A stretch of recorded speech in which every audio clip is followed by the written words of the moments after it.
snail in my ear telling me what to do. Me listening to the snail. If I ever do anything that upsets anyone ever, it's the snail. I cannot be held accountable for my actions. Not when we're being controlled by a snail, we can't. My bird is sitting in the top corner of her cage calling my dog's name and asking if he wants a treat and if he wants to go outside. And he's too stupid to realize it's her, so every time she says something, he looks at me like this. She laughs every time too, and now he's jumping on me and barking and getting mad. The bird is a mad genius. The two saddest answers, a white boy will respond to how it's going. It's going, hanging in there. I straight up usually just say, fine. If actually, here's what I do. If I'm actually doing fine, I'll say fine. And if I'm not, I'll go super. There won't even be a change in my voice. I'll just say super, and that's how you know it's a bad day. These are signs the white boy is in distress and should be removed from the source of distress immediately. White boys only say this when severely stressed. My friend told me last night he gets girls to come back to his place by telling them, "Oh, I can't wait to go home and have some stew, and I'm so hungry, good thing I have stew at home." And it's worked every time. Bro, the worst part is last night I went to his place and it's 11 p.m. and I'm sitting there eating frickin' stew like, goddamn it worked on me too. Well, hey, look, at least the guy's not lying. He's got stew. I wish octopus could learn how to read. They could be pen pals with middle schoolers. Dearest Samantha, I do not know what a guinea pig is, but it sounds delicious. I hope you have fun devouring it, or playing with it, if that is your preference. Today I hacked a local computer to get more bubbles in my tank and took a photograph of an unsuspecting victim. Do let me know how your human activities are going, and if this Karen continues to antagonize your brother, I would suggest smacking her very hard. And do send more canned snacks. Best wishes, Octopus number 5, Monterey Bay Research Aquarium. The funniest thing in the entire Pirates of the Caribbean series is definitely that one scene at World's End, where they have a parlay, but Davy Jones is part of it, and rather than have him stand in the shallows or something, they get a big bucket of water and have him stand in it on the shore. Who thought of that idea? Who thought, put Davy Jones in a bucket of water, and had the guts to suggest it aloud? And then who went, hey, that sounds like a great idea. At some point, someone told Davy Jones their idea was for him to stand in a bucket of water, and he agreed to it. I think it's the fact that he's not allowed to touch land? Wasn't that the rule? You know, like his heart was put in a jar of dirt. He can't touch land. I don't think it can be wet land, so I don't think he'd be allowed to stand in the shallows, but in this case, the loophole is he is standing on the wood of the bucket, covered in water, which is fine. I mean, a ship's made of wood, bucket's made of wood. Makes sense here, right? I like analyzing this because it's so dumb. Also, the image I like more than everything explained here is that if you look at the trail of buckets behind him, they're so far apart. This dude had to like hop and jump from bucket to bucket. Imagine the most menacing of villains having to do that. Notice, due to the lack of cicadas so far this summer, I will climb the trees and scream in their absence. Do you think you can replace them? You really think you would sound half as good? How dare you stand where he once stood? Oh, sorry, no, I have to read it like a dumbass. How dare you stand where he once stood? The wind outside is insane and it's making my window whistle. I don't like it. It keeps scaring me and interrupting me. A smart girl's guide to boys. Surviving crushes, staying true to yourself, and other stuff. Conversation starters. I wish they'd teach us more about Vikings. Hey, I wish they'd teach us more about Vikings. Dude, same. Thanks, American Girl. Yeah, that's pretty sick, though. I wonder what the It Was Published Today version of this book would say. How old is this book now? Mario and Bowser's rivalry after 30 years exists mostly just to uphold the status quo, instantly dissipates whenever the situation calls for it. Peach's kidnappings probably follow a very specific schedule, and after every single one, they all go out for coffee together. Luigi is unironically Junior's favorite babysitter.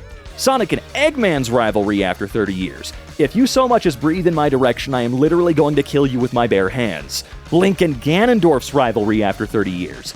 We are inexorably tied together by fate and ideology. We are each other's opposite in the worst and most poetic way possible. We are enemies. We are brothers. We will destroy each other and the world around us over and over again.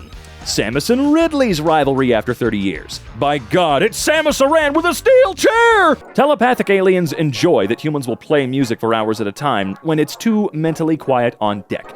They just announce the catchiest song titles they know, and the humans will start thinking about it automatically. The humans hate this so much.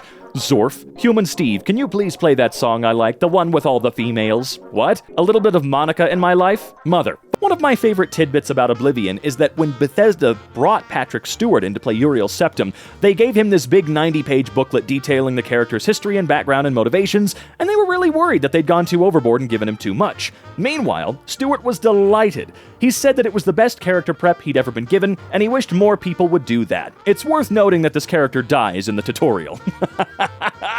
He does, I feel so bad. I always forget that's him, too. Contrast this with what Rian Johnson was trying to do when directing Angela Lansbury in Glass Onion. Her final role, I believe, rest in peace. You were awesome. He was trying to explain to her what the game Among Us was and how to play it, and I believe, as the story goes, she said, "Just give me the lines and we'll go from there." What we should be wearing. A horrific mashup of Victorian Gothic and 80s clothes. Gonna wear these together. Okay, I don't own a frilly pirate-like shirt, but I actually do own a shirt that's kind of... I want to combine them so bad. I think I'm gonna do that because I also own a jacket, several jackets that look like that. USA Cultural Regions Map. This is super cool. For non-Americans, this is actually accurate and reflects how Americans understand ourselves and regional identities. These aren't official labels, but they're not totally made up either. Now, let me zoom in here and take a look. Texas. I like how only that part of Texas is understood to be Texas, right? Deep South totally makes sense. We got the Ozarks. For some reason, we call that the Midwest. The Southern Great Plains. Rocky Mountains. Yep, that's pretty true. Hey, you know what? That's how we know this is totally correct. I'm from Spokane, Washington, way up there on the very eastern side of Washington State, almost touching Idaho. And yeah, it is called the Columbia Plateau. That's actually awesome to see. I thought this was going to be a joke, but no. All right. My biology professor has such a chaotic energy about him. Last week, I went to his office hours, and somehow we ended up on the topic of gay marriage. He said that when he lived in Texas, they changed the law to define marriage as between a man and a woman in a house of religious worship with the intention to have children. So, he filed his taxes as single, and when they called him up, like, "You filed married last year," he was like, "Yeah, you changed the law. I was married by a judge in a courthouse, and I have no intention of having kids." And they told him, "You know who that law was for." And I guess he hung up on them and did not, in fact, pay taxes as a married man last year. Chaotic good. No, this is lawful good. He is following the law. Chaotic good doesn't just mean cheeky. This is like how Sweden stopped classifying homosexuality as an illness because people started a campaign of calling EmKay to work. Malicious compliance is one of the best tools in the arsenal of civil rights activism. There's more evidence of Eminem being gay/bi than there is of Taylor Swift. I mean, yeah, have you seen the beginning of the interview? I'm so sick of people saying water doesn't taste. Water fucking tastes. Well, what does it taste like then? A blank sheet of paper, apparently, according to this post. You know, the place where I last worked wanted to use our reading room as a backdrop for a filmed interview. We had a very pretty reading room. On the day the film crew was there, the audio guy came over to my desk, which was at the edge of the space, and said, "Look, you can keep working because you're not doing anything too loud, but in a minute, I'm going to go over there and call for silence for 10 to 20 seconds. And during that time, I need you to not make any noise." And I went, "Sure." But he clearly felt a little uncomfortable telling me not to move at my own desk, so he explained the purpose of those 20 seconds is to record the silence in the room. It's so they have a patch they can edit silence over some extraneous background noise later. The phone ringing, me getting an email, the toilet flushing in the bathroom next door, the elevator coming in, blah, blah, blah, blah. But the point was that they can't just slap any old silence over a recording done in a certain room. They have to use silence from that room, or it will be jarring on a subliminal, not even a subliminal level, you can hear it to the people listening. Because silence has a sound, and it's a little different everywhere you hear it. That's what water tastes like. And I'm so glad that we're finally...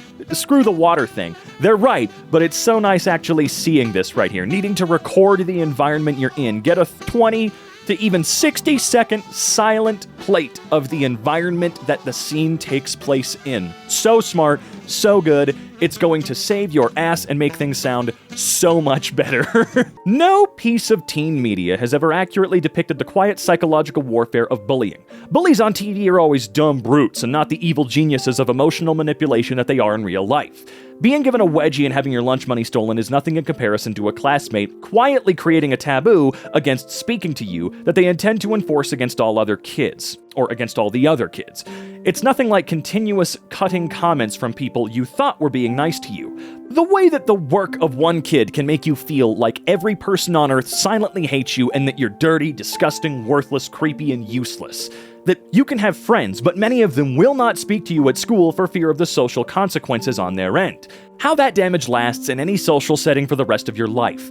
You can't even tell a trusted adult, because you cannot begin to articulate the thousands of small transgressions you've experienced, building to the horror of knowing your peers would like you dead. They don't have to say it or hurt you physically. They have other ways of letting you know they'd prefer if you were worn fuel? I don't know what that last statement means. It feels real scary, but you are right. Whenever I thought back to my high school and middle school and elementary school days, I always said I was never really bullied.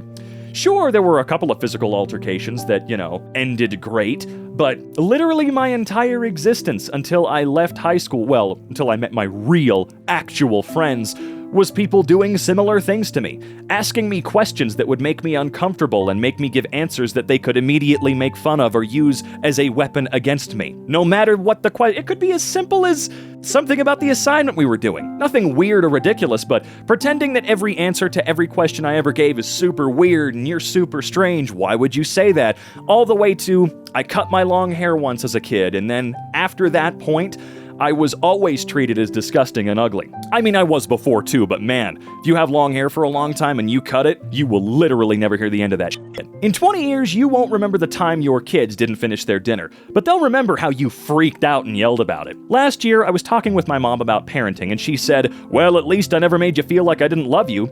I then proceeded to tell her about a time when I was a kid, and she was yelling, screaming, and throwing things, and I said, "I love you," in that small, timid kid voice, and she said, "Well, I don't love you right now."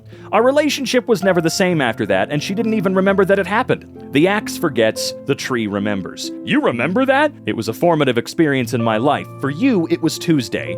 And I love when you bring this up. They accuse you of gaslighting them and making shit up. No, Mom, I remember the time that you told me to stay the out of your life. I remember that very vividly. You don't, but I do. And you don't get to deny it happening. The way people just assume that their experiences are universal. No thoughts, opinions, or feelings about it. I'm just observing it. I'm not disabled in any way, but I always go out of my way to avoid doing this completely normal, everyday thing able-bodied people can do because that causes me physical pain. Dude. I'm not gay or anything, but on average, you really do see more good-looking men than you see good-looking women. Bruh. It must really suck to have ADHD or something. I mean, I forget what I was doing every 30 seconds and get yelled at it least twice a day. It would suck if that was like a clinical thing. Brother. I'm perfectly happy being a cis man, but wouldn't everyone rather be a woman if they had the chance? Ma'am? Oh man, that last one resonates. Oh god, what in the world is... Oh, I zoomed in too much. Customer states no matter how much she tries, she can't inflate the tires to 100%. No, dude. That person is going to die, if that's even remotely true. I mean, yeah, if you explode a tire, it will kill you. Okay, now I need to zoom in a lot again. Hold on. As many of you know, I recently purchased an Urukai scimitar. Well, let me tell you, it was quite the pragmatic purchase. It has endless uses in my morning routine, such as making the bed, making toast, getting things off high shelves, making coffee, reaching the remote when it's too far away, and assisting me when I ran out of toilet paper. I don't know how I survived life without it. Where the hell can I get an Urukai scimitar? Kojima would never name a trans woman character Sorona Ryan, or however you're supposed to say the name. He'd name her something like Hard Mommy, and trans women all over would go, changing my name to that in response. Image description tweet from wherever. Kojima wouldn't... Yeah, okay, you're just... Sure, fine. I thought that was something I needed to read. Hard Mommy is the leader of Cougar Cell. Her specialty is defense, but I guess you've realized that by now. By analyzing the battlefield, she's able to quickly deduce perfect formations for infantry deployment and fortifications. She has led her men against seemingly impossible onslaughts, including chemical and biological attacks. Wow, not tax. That presents a wholly different picture. So that's why they call her Hard Mommy. No, Hard Mommy isn't for that. It's because she's a... Oh, for God's sake. Who would you trust more? Total stranger in a Star Trek shirt or a total stranger in a Star Wars shirt? Yeah, I'm definitely on the Star Trek side. I've seen what Star Wars fans do, and I don't like it, so I'd rather go back to Star Trek. I want Venom. I want Venom, Dart, Spine, Fang, and Adversary. Yeah, well, just make sure you build in plenty of safeguards so you don't accidentally Venom, Dart, Spine, Fang your mom instead. None of this made any goddamn sense to me. Did it make any sense to you? Probably, I'm dumb. That Robert Pattinson could do Batman, but Christian Bale couldn't do Twilight post is so funny. Because do y'all even know who Christian Bale is? Have you watched any of his movies? He could literally play Bella Swan if he wanted to. Christian Bale is not a normal person. he would unprompted live in Transylvania for a year and find someone to bite his neck the second he was handed the Twilight script. Christian Bale shocks makeup artist and Twilight team by arriving on set with Swarovski crystals embedded in his skin. The dude is committed, but calm down. Imagine someone calling an exterminator to control an ant problem in their house, and the exterminator spends all day picking up individual ants, taking them outside, and shooting them with a gun. One ant at a time, one bullet, one ant. And at the end of the day, he's like, yeah, that's all I can do for now, and there's still an entire colony of ants in the house he hasn't even put a dent in. I don't want to think about that at all!